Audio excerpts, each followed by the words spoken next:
Hi guys, welcome back to my channel. Ito ang inyong Lola, Gina Phillips. Guys, andito na naman ako sa kabilang bahay para maglinis. Kasi hindi namin natapos last Saturday. Kaming dalawa ng asawa ko naglinis. Ayun siya oh. Meron siyang kukunin na garbage sa garage. Kaya dala niya yung trash bin. Ayan ang camera. Nasa loob. Yang isa na yan na camera, sa loob ko lang nilagay kasi hindi ko maabot sa taas, oh.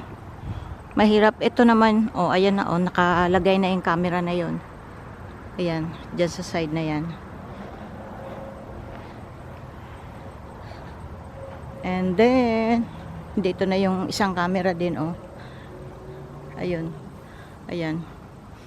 Kasi guys, kailangan namin maglinis kasi naka-receive kami ng letter from the city, which is, it says we have a property violation. So ayan, naka-receive ang nakapangalan sa asawa ko.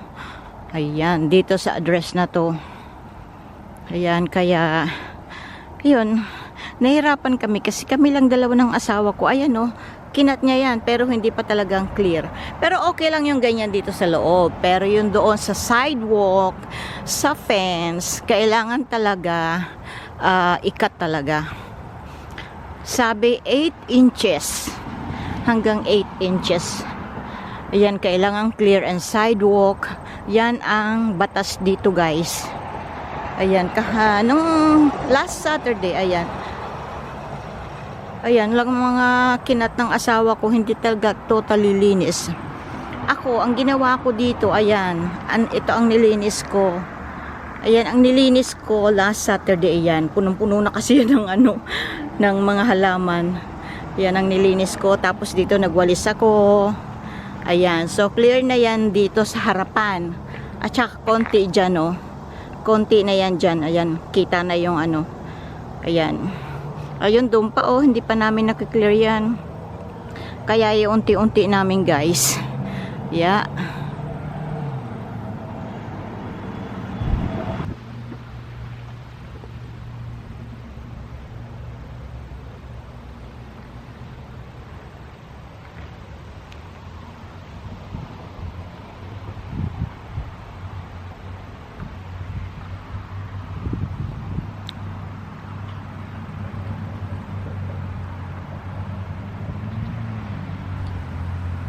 So ayan guys, ito yung mga tinambak namin dito na naglinis kami doon sa first video ko na nakashort ako, yung doon sa sidewalk. Dito namin tinambak.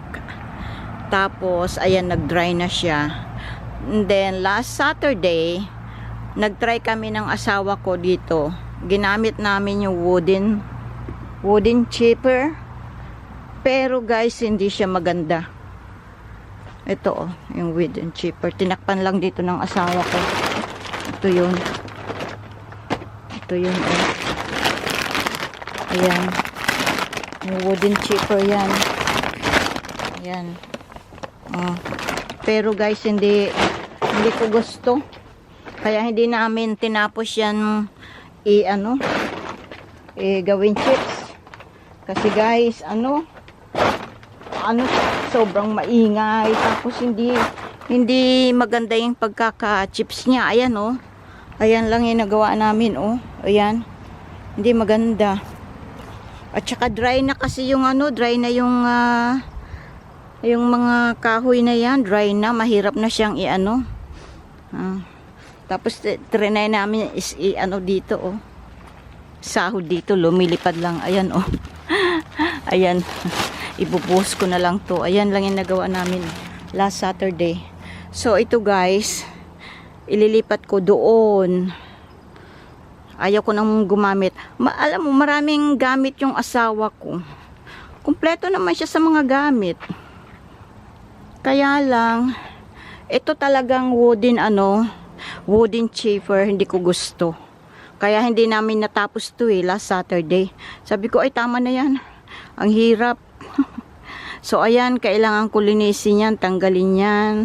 Last Saturday, ito yung nilinis ko dito. Kinat lang ng asawa ko pero hindi talaga niyang tinatanggal. Dapat ganyan ang paglinis, wala talaga.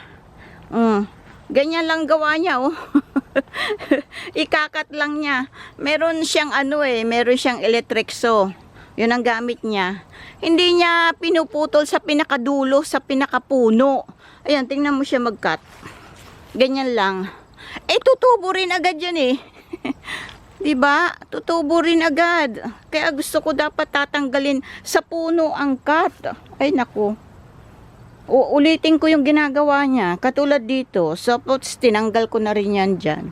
Tapos nilipat to dito kasi dito lang namin iniiwan yan. Tinakpan lang niya yung ng trapal na yan para hindi mabasa. So, ito ang ko to. Ililipat ko yan doon. Tapos pag may time ako, lilinisan ko rin yan doon banda. Kasi yun yung dami yung laki kasi, dami puno. Ayan, may gamit naman kami eh. Meron siyang electric saw, meron siyang ayan, mga gamit, marami kaming ganyan.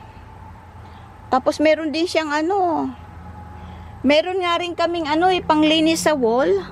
Yung lilinisan dapat namin tong wall. Meron siyang pressure washer.